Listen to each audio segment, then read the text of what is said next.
Navi Mumbai network.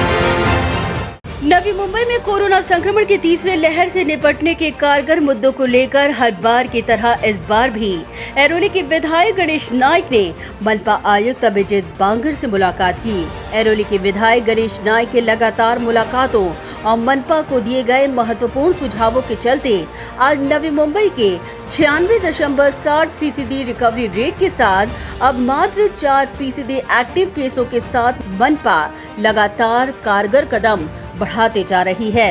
इसी श्रृंखला में फिर एक और बार गणेश नाइक ने आयुक्त अभिजीत बांगर की 20 संपन्न बैठक में शिक्षा और आरोग्य पर विशेष फोकस रखते हुए कई अन्य गंभीर मुद्दों को लेकर चर्चा की।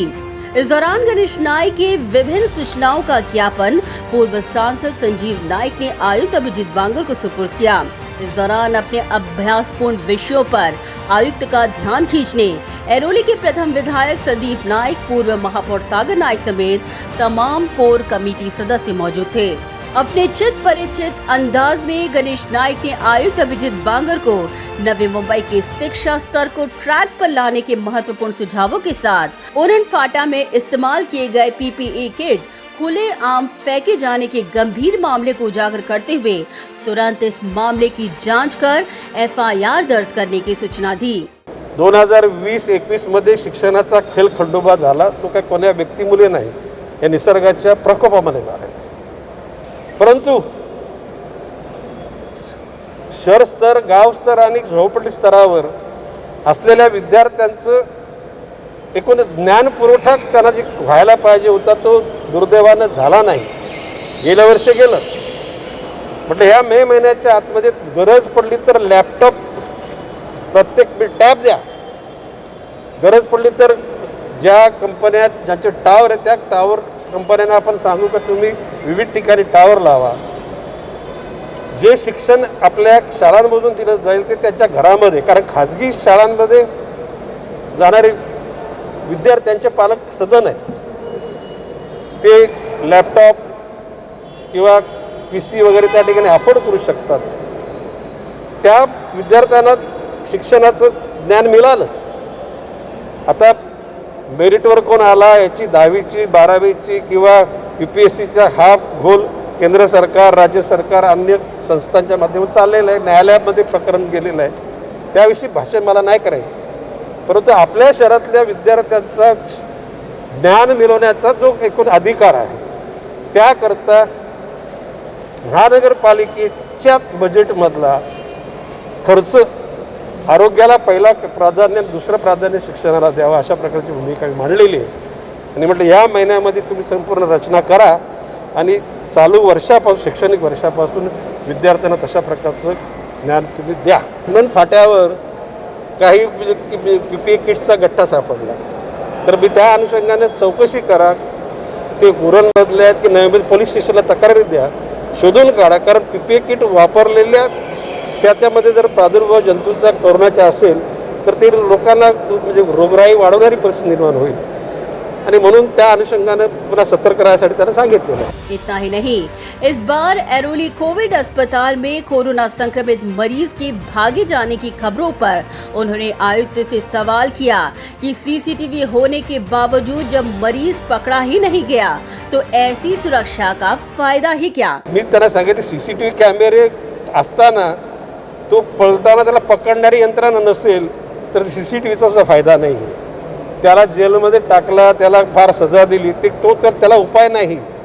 तो जर संसर्गजन्य स्थितीमध्ये गेला तर अन्य लोकांना तो संसर्गित करू शकेल आणि म्हणून तिथे सिक्युरिटी वाढवली पाहिजे आणि त्यांनी तशी मान्यता दिली.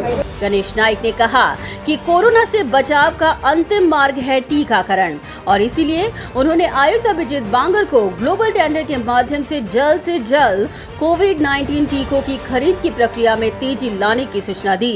बांगर साहेबांना मी असं सांगितलं की साधारण गेल्या 7 महिन्यापूर्वी मी त्यांना पत्र दिलं होतं की ज्या कंपन्यांच्या लस वॅक्सिन तयार होतील त्या सर्वांनाच आपण पत्र देऊन ठेवा आणि तशा प्रकारचे त्यांनी भारतातल्या सर्व कंपन्यांना पत्र दिलं. आपल्या महानगरपालिकेला लस कोरोनाकरता टेंडर पण काढलं.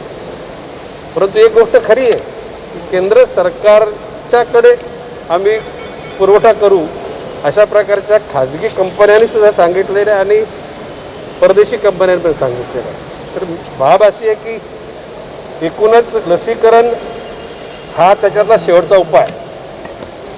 जरी हात धुतले, सुरक्षित अंतर ठेवलं, मास्क वापरला, परंतु हा त्याला अंतिम उपाय नाही. अंतिम उपाय हा लसीकरण करणे. निश्चितपणे आता महानगरपालिका स्तरावर लसीकरणाचा कार्यक्रम चालू आहे. केंद्र सरकारने ठरवल्याप्रमाणे केंद्र सरकारच्या माध्यमातून राज्य सरकारच्या माध्यमातून महानगरपालिकांना फुकट लस येते. परंतु त्याचबरोबर केंद्र सरकारने त्या उत्पादन करणाऱ्या कंपन्यांना घाटा होऊ नये, लॉस होऊ नये म्हणून खाजगी रुग्णालयामार्फत लसीकरणाची परवानगी दिलेली. आपल्या शहरामध्ये अपोलो हॉस्पिटल आणि रिलायन्स हॉस्पिटल यांच्या माध्यमातून लसीकरण त्यांच्या हॉस्पिटलमध्ये केलं जातं आणि जर मोठ्या सोसायट्यांनी जर विनंती केली तर महानगरपालिकेच्या परवानगीनं सोसायट्यांमध्ये सुद्धा लसीकरण सुरू झाले. आणि मी आज माननीय आयुक्त बांगर साहेबांना सांगितले की तुम्ही नजर ठेवा, ज्या दिवशी केंद्र सरकार महानगरपालिकेने खरेदी करावी अशा प्रकारची भूमिका त्या दिवशी आपला चेक तिथे गेला पाहिजे आणि त्या पद्धतीनं त्यांनी अलर्ट राहण्याचं निश्चित केलेलं आहे.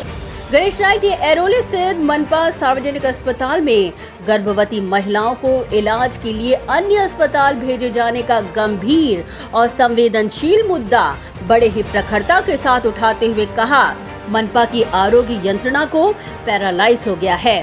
साधारण 200-250 गरोदर महिला त्या ठिकाणी चेकअपला येतात. तिथे ती यंत्रणा वाढवा. मी सांगितलेलं आहे की त्या ठिकाणी जे दाताचे, कानाचे, छातीचे जे विकार आहेत त्या विकारावर ट्रीटमेंट करणारी यंत्रणासुद्धा आपली ठप्प झालेली आहे, एक प्रकारची पॅरालाइज झालेली आहे. ती यंत्रणा पुन्हा अपडेट करा अशा प्रकारची सुद्धा सूचना केलेली आहे आणि त्यांनी करतो असं बोललेलं आहे. गणेश नाइक ने अपने विधायक निधि के माध्यम से 1 करोड़ रुपए ऑक्सीजन प्लांट की निर्मित के लिए प्रदान किया है और ऐसे में उन्होंने आयुक्त को महत्वपूर्ण सूचना देते हुए फिर ये बात दोहराई कि ऑक्सीजन प्लांट मनपा के ही भूखंड पर जल्द से जल्द निर्मित किया जाए. ऑक्सिजन करता आमदार फंडामधून मी 1 कोटी रुपये दिले, पण मी त्यांना एक सांगितलं की ज्या ठिकाणी आपली वास्तू आहे त्या ठिकाणीच तो प्लांट उभा राहा. कुठल्या खाजगी धर्मादाय संस्थांच्याकडे आपण कोविड सेंटर काढलेले आहेत किंवा सिडकोच्या जागांमध्ये काढलेले आहेत. उद्याला जर त्या जागा जर रिकाम्या करायच्या असतील तर त्या ठिकाणी आपला ऑक्सिजनचा प्लांट उभारण्यामध्ये काही हासिल नाही. किंवा उभारलाय त्या ठिकाणी ती जागा आपल्याला मिळण्याकरता प्रयत्न करा. आम्ही पण त्यासाठी राज्य सरकारला, केंद्र सरकारला सांगू. इतना ही नहीं, उन्होंने सोलापुर प्रशासन की तर्ज पर नवी मुंबई मनपा में भी निजी अस्पतालों के मरीजों के डिस्चार्ज होने के 2 दिन पूर्व उनके बिलों का ऑडिट करवाने की सूचना दी ताकि डिस्चार्ज करते हुए बिलों को लेकर मरीजों को कोई समस्या उत्पन्न न हो. सोलापूरचा आज मी सकाळी न्यूज बघत, सोलापूरचे उपायुक्त पांडे नावाचे ते सांगत होते की त्यांच्या शहरामध्ये खाजगी रुग्णालयामध्ये डिस्चार्ज होण्यापूर्वी त्या बिलाची छाननी केली जाते आणि जे बिल जर जास्त घेतलं असेल तर ते कट केलं जातं. ही सिस्टीम इथं करावी अशा प्रकारची मागणी मी केलेली आहे. निश्चितपणे भविष्यकालामध्ये सगळ्या उर्दा माझी कालेगोर अशा ह्या महामारीच्या कालखंडातसुद्धा स्वतःचा स्वार्थ डोक्यात येऊन त्याचा माणुसकीला कालिमा लावणारे कृत्य करणारे काही लोक आहेत. परंतु त्यात 99.99% लोक चांगले आहेत. दिव्यांगों को व्यवसाय करने के लिए मनपा की योजना पर ही गणेश नाइक ने सवाल खड़े करते हुए कहा कि नवी मुंबई से ज्यादा बाहरी को क्यों दिया जा रहा है लाभ. आपल्या शहरातले दिव्यांग कार्य म्हणजे त्यांना ती संधी न मिळता आजूबाजूच्या शहरांमधून येणाऱ्या लोकांना दिली गेल्याची जशी माहिती माझ्याकडे आली. मी आयुक्त महोदयांना ती बाब तपासायला सांगितलेली आणि ती यादी पण मी मागितलेली. माझं म्हणणं आहे की आपल्याकडे जर 1000 जागा झाल्या आणि आपल्याकडे 900 असतील तर आजूबाजूच्या 100 लोकांना सुद्धा आपण सामावून घेऊ. एक प्रकारचं म्हणजे एक युनिफॉर्मिटी त्या स्टॉलला तयार करा आणि असा स्टॉल तयार करायला सांगितलेलं आहे. आता बघूया कसं करू. गणेश नाइक ने पहले भी सिडको को पत्र लिखकर नवी मुंबई में कोरोना प्रतिबंध उपाय योजनाओं के लिए मनपा को 25 करोड़ रुपए देने की मांग की थी. गणेश नाइक ने आज इसी मुद्दे को फिर दोहराते हुए मनपा आयुक्त अभिजीत बांगर को कहा कि वे इस मामले को लेकर सिडको से फिर से फॉलोअप करें. राज्य सरकारच्याकडून काय मिळालं नाही का मला माहीत नव्हतं, पण मी सिडकोकडून 20-25 कोटी रुपये मिळावे म्हणून पत्रव्यवहार सिडकोचे व्यवस्थापकीय संचालक संजय मुखर्जी साहेबांना केला होता. त्याची कॉपी आयुक्त महोदयांना दिली होती. आयुक्त महोदयांनी त्याची संपर्क साधलेला आहे. इतना ही नहीं, उन्होंने मनपा वेब पोर्टल पर कोरोना मरीजों के परिवार के सदस्यों की सुविधा के लिए कोविड मरीजों के उपचार और उनके सुधार के संबंध में जानकारी उपलब्ध करवाने की भी महत्वपूर्ण सूचना दी. त्या ठिकाणी रुग्णाची स्थिती काय आहे किंवा मित्र असं आज मागणी केलेली आहे की आपल्या शहरामध्ये पहिला रुग्ण सापडला तो रुग्ण कुठल्या रुग्णालयात दाखल झाला, पहिल्या दिवशी त्याला काय ट्रीटमेंट दिली, दुसऱ्या दिवशी त्याला दिलेली ट्रीटमेंट, मग तो साध्या बेडवर राहिला का ऑक्सिजन लागला का व्हेंटिलेटरवर गेला, त्याने त्याचा रिझल्ट घरी सुखरूप गेला की दुर्दैवाने त्याचा मृत्यू झाला. प्रत्येक दिवसागणिक खाजगी आणि महापालिकेच्या रुग्णालयामध्ये गेलेल्या पेशंटचा चार्ट तयार करा आणि तो समाजाकरता सादर करा. गणेश नाइक ने प्री मानसून काम को लेकर मनपा ठेकेदारों की लापरवाही को उजागर करते हुए अपने कार्यकर्ताओं द्वारा उजागर किए गए मनपा ठेकेदारों की खामियों को आयुक्त के समक्ष लाया. प्री मान्सूनच्या अनुषंगानं जी कामं आहेत ती माझ्या बऱ्याच सहकाऱ्यांनी आज निवेदन दिलेत. मी 111 वॉर्डमधल्या माझ्या सहकाऱ्यांना सांगितलं की तुमच्या वॉर्डमध्ये महापालिकेने सर्वेक्षण केलं असेल परंतु त्यांच्या नजरेतून एखादी गोष्ट सुटली असेल, कुठे मोठा नाला चॉकअप झालेला आहे, कुठे खड्डे पडलेले आहेत, कुठे इलेक्ट्रिकच्या वायर्स उघड्या आहेत, काही ठिकाणी दलदल निर्माण झालेली आहे, अशा ज्या काही गोष्टी असतील त्या सगळ्या निदर्शनास आणा फोटोसहित. आणि माझ्या सहकार्याने फोटोसहित माननीय आयुक्तांना तशा प्रकारचे अर्ज दिलेले. आगामी बरसात में आपातकालीन स्थिति में जहां उन्होंने 10,000 परिवारों के लिए अनाज के भंडारण की सूचना दी, वहीं केमिस्ट और पत्रकारों को फ्रंट लाइन वर्कर घोषित करने का भी मुद्दा बड़े ही प्रखरता के साथ उठाया. पत्र दिलेले आहे की साधारणपणे 10,000 वस्तीला पुरेल एवढ्याच अन्नधान्य वगैरे तयार ठेवा. कारण पावसाच्या ह्या कालखंडामध्ये जर हेवी मान्सून झालं तर ऐन वेळेला कुठेतरी पॅकेज जे कुठे अन्नधान्य त्याला पॅकिंग करण्याची परिस्थिती निर्माण होता. एका कुठल्यातरी व्यापाऱ्याला टेंडर काढा किंवा व्यापाऱ्याला तुम्ही सांगा आणि तशा प्रकारे 10,000 लोकांची व्यवस्था करून ठेवा. आता 31 तारखेपर्यंत लॉकडाऊन आहे, वाढेल की नाही वाढेल आम्ही सांगू शकत नाही. परंतु ह्या 1 महिन्यामध्ये हातावर कमवणाऱ्या लोकांची परवड झाली.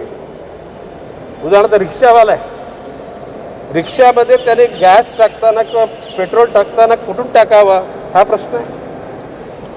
आणि अशा परिस्थितीमध्ये निश्चितपणे माझ्या सहकाऱ्यांनी आपापल्या परीनं लोकांना अन्न धान्य देण्याचा प्रयत्न केलेला आहे, अजूनसुद्धा पुढे देण्याची शक्यता आहे. वेळ पडली तर महानगरपालिकेच्या माध्यमातून लोकांना अन्नधान्य देण्याच्या अनुषंगाने मागच्या पत्रात मी उल्लेख केलेला आहे. मला या गोष्टीचा आनंद आहे, कारण मी आज केमिस्ट लोकांना फ्रंटलाईन वर्कर म्हणून गणना करण्याची मागणी केली. गेल्या जवळजवळ 5-6 मीटिंगमध्ये आपल्या पत्रकार बांधवांना फ्रंटलाईन वर्कर करावं अशी मागणी मी केली होती. प्रिंट मीडिया, इलेक्ट्रॉनिक मीडिया किंवा सोशल मीडियाचा कुठलाही घटक त्याच्यापासून वंचित राहणार नाही याची दक्षता अपन घ्यावी. इतना ही नहीं, गणेश नायक ने कहा कि अगर 1 महीना और लॉकडाउन हुआ तो व्यक्ति कोरोना से नहीं बल्कि उसके भूखमरी से मरने की नौबत आ जाएगी.